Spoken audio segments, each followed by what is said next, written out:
I'll admit it, I'm an Apple fanboy, but I like the Pixel 9 Pro XL a lot, so I want to try switching and use this as my only phone.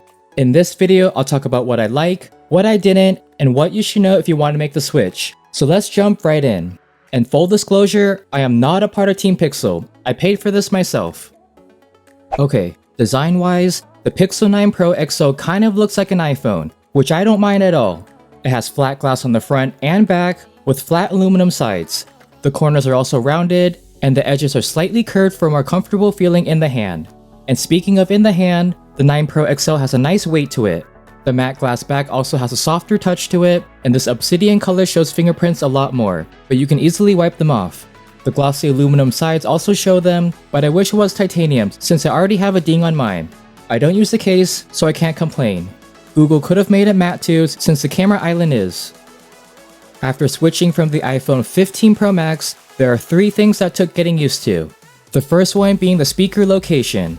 It's on the left side, and I normally use my phone in my right hand while it's resting on my pinky finger. Now the speaker is blocked.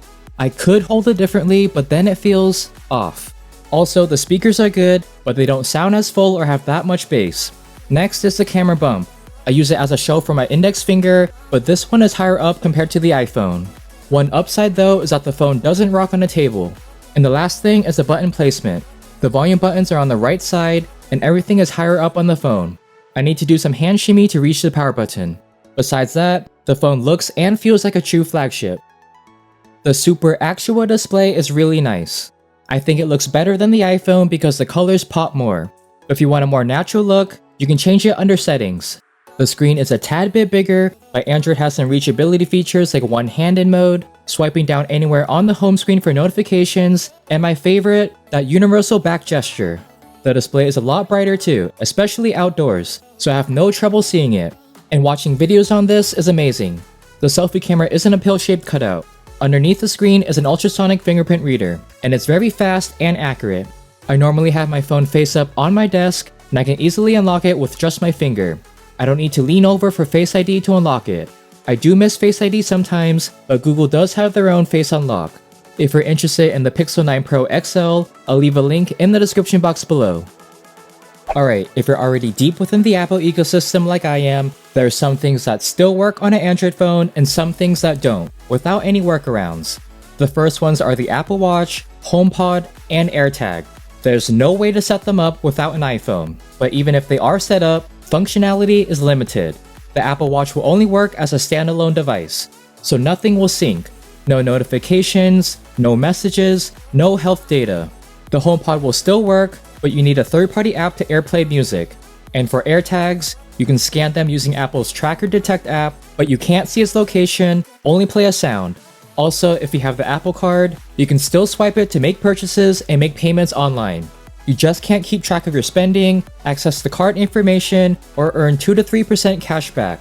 The only product that does work is the Apple Polishing Cloth, but be careful though, since it's not on Apple's compatibility list.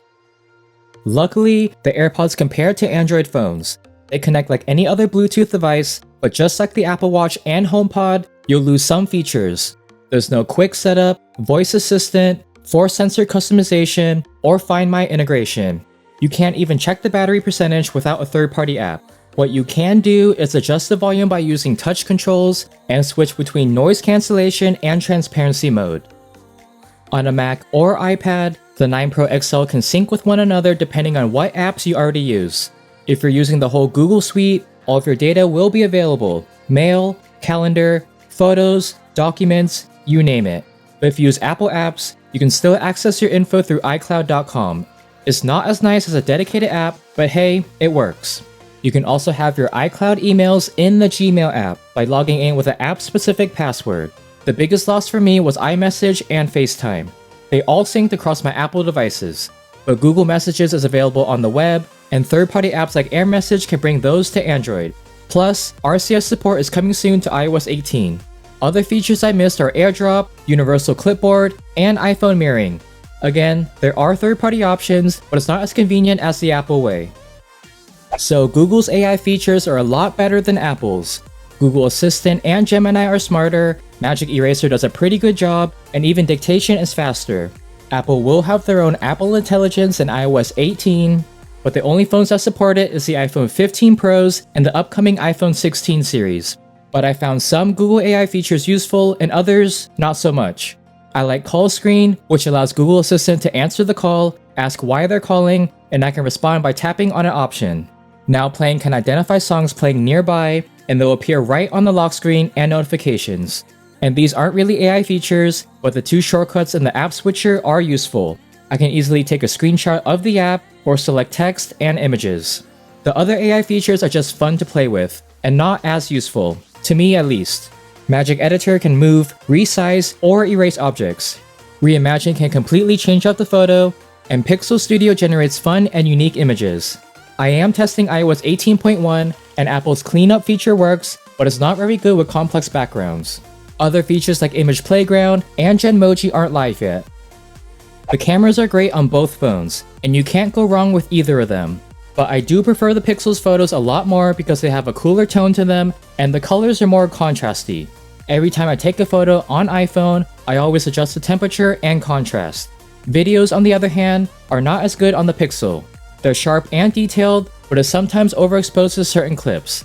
The iPhone is consistent, but just like the photos, I need to adjust the colors. So when I go back to being a two-phone person, I'll take photos on the Pixel and videos on the iPhone. People say megapixels don't matter, but here are some photos and you can decide which one you like more.